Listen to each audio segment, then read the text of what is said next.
Hong Kong, early 1971. Stuntmen talk about fights they've had. Extras joke about kung fu movies being exaggerated. Some of the local fighters hired for the film, men with real ring experience, laugh openly while watching Bruce warm up in the corner, assuming they already know what he is. An actor who moves well for the camera, nothing more. Bruce hears everything, he always does, but he doesn't respond. He stretches slowly, deliberately, paying attention to angles, balance, breathing. No wasted motion, no dramatic flair. To the untrained eye, it looks unimpressive, almost boring. That's why the talking continues.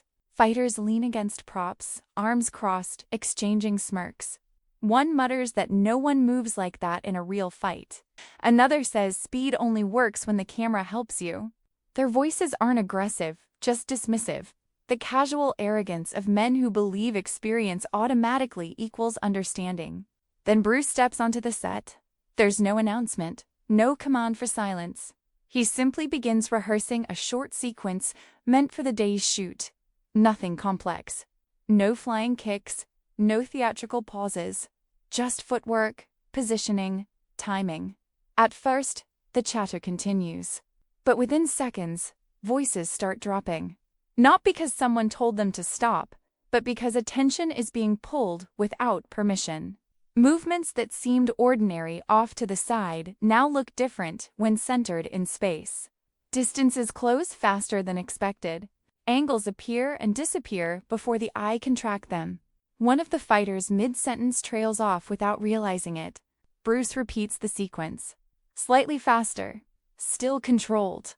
Still clean. The talking stops entirely. No one claps. No one reacts outwardly. But the atmosphere changes. Men who are relaxed straighten their posture. Arms uncross, smiles fade. What they're seeing doesn't fit the category they'd assigned him.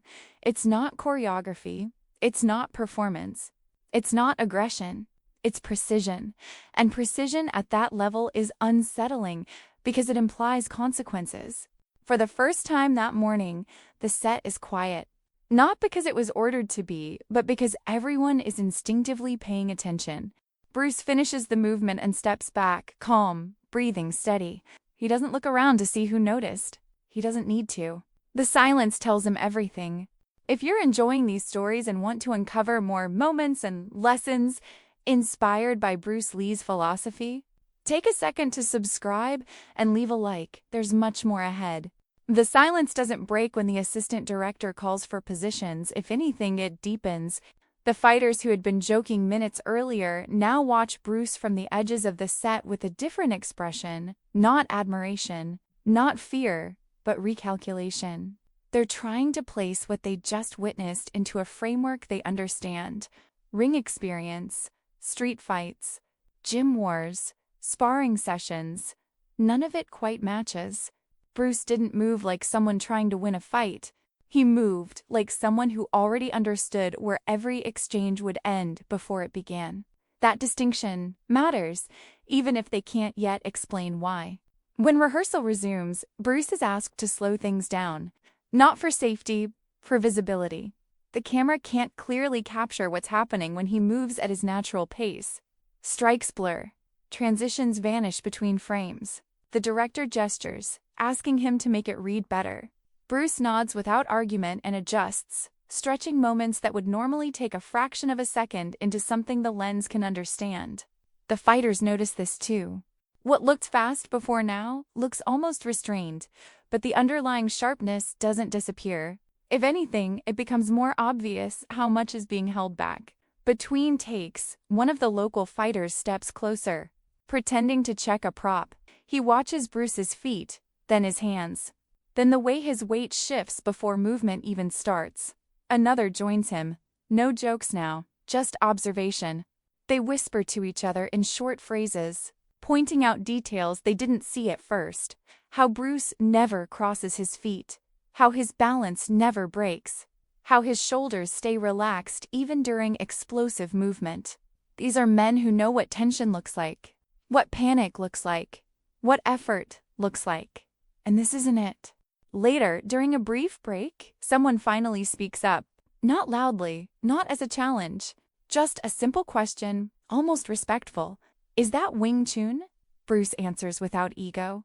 Part of it. He explains that what they're seeing isn't a style, but a method, timing, economy, structure. The fighter nods slowly, absorbing the answer. Another asks how long it takes to move like that. Bruce doesn't give a dramatic response. He just says, longer than most people are willing to train. That answer lands heavier than any boast could. By the time filming resumes, the dynamic on set has shifted completely. No one mocks, no one doubts out loud. The fighters still stand tall, still confident in their own abilities. But now there's space in that confidence. Space for curiosity, space for humility. Bruce hasn't defeated anyone. He hasn't raised his voice or made a point. He's simply allowed his movement to speak uninterrupted. And in that quiet, the message has already been delivered. As the afternoon wears on, the heat becomes oppressive. Sweat darkens shirts. Tempers usually shorten under conditions like this, especially on a set where delays cost money and fatigue dulls focus. But something unusual happens instead. The fighters who had once kept their distance now linger closer to the action. Not crowding Bruce, not interrupting, simply positioning themselves where they can see clearly. They're no longer waiting for a mistake. They're studying. Every repetition reveals something new, the way Bruce adjusts spacing by inches rather than steps. The way his eyes remain soft instead of locked. The way his breathing never spikes, even after multiple takes. This isn't adrenaline driving him, it's control. At one point, a stunt sequence needs adjustment. The timing feels off. The exchange looks forced. Bruce asks for a moment and steps into the space with one of the fighters. No cameras. No marks on the floor. He asks the man to attack naturally, the way he would outside a film set. The fighter hesitates, then commits. What follows is brief, almost subtle. A shift, a redirection, a stop inches from impact. No one falls. No one gets hurt. But the fighter freezes afterward, eyes wide, realizing how quickly his balance vanished without him understanding how. Bruce steps back immediately, apologetic in tone, as if he's worried he crossed a line. He hasn't. The line moved. Word spreads quietly through the crew. Not rumors, not exaggerations, just observations. He doesn't chase. He's already there before you finish. It feels like he's reading ahead. These aren't compliments shouted across the set. They're confessions exchanged in low voices. For fighters, admitting confusion is harder than admitting pain. Confusion means your internal map is wrong. And Bruce is redrawing it without ever saying that's what he's doing. By late afternoon, no one questions his role anymore. Not as a lead actor, not as a choreographer, not as the center of the production. When Bruce suggests a change, it's accepted without debate. When he demonstrates something, people lean in. The talking that once filled the background doesn't return. It isn't suppressed, it's replaced. Replaced by attention, by listening, by the quiet recognition that something rare is happening in front of them. Not a performance. Not a display of dominance. But mastery expressed so efficiently, it leaves no room for argument. Bruce doesn't stay late. He never does. When the day wraps, he wipes down his arms, slips on his shirt, and thanks the crew individually as he passes. Some nod, some bow slightly, without realizing they're doing it. He leaves the set the same way he entered it. Calm, focused, unassuming. Behind him, conversations slowly resume, but they're different now. Less certainty. More thought. The fighters who doubted him in the morning don't say they were wrong. They don't need to. Silence did the correcting for them. The change doesn't fade overnight. The following morning, when Bruce returns to set, the atmosphere is already different before he even warms up. Fighters who once kept their distance now greet him with short nods, quiet respect, replacing yesterday's casual dismissal. No one announces it. No one explains it. But the hierarchy on the set has shifted, not because Bruce demanded authority, but because authority revealed itself naturally. Fighters understand hierarchy instinctively. It isn't granted by titles or contracts. It's felt in timing, in control, in the way someone moves without urgency, yet never appears late to anything. During another rehearsal, one of the more experienced fighters asks Bruce to explain a movement he used the previous day. Bruce doesn't lecture. He demonstrates slowly, breaking the motion down into structure rather than speed. He talks about weight distribution, about how tension delays response, about why most fighters move after deciding instead of allowing movement to emerge automatically. The explanation is simple, almost disappointingly so. There's no mysticism, no dramatic philosophy, just mechanics refined through years of repetition. That simplicity unsettles them more than complexity would. Complex ideas can be dismissed, simple ones can't. Later, while waiting for lighting adjustments, a small group gathers nearby. No challenges this time, just questions. How do you train reaction without sparring endlessly? How do you develop speed without sacrificing balance? How do you know when to commit instead of hesitating? Bruce answers patiently, emphasizing that most people train outcomes instead of processes.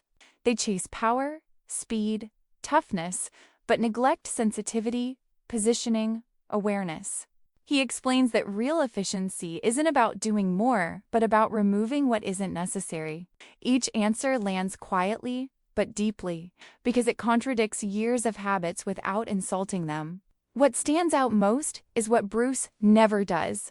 He never claims superiority, never says his way is better, never frames the conversation as kung fu versus anything else. He speaks as someone sharing information, not defending an identity. For fighters used to measuring worth through dominance, this is disarming. There's no ego to attack, no pride to provoke, just clarity.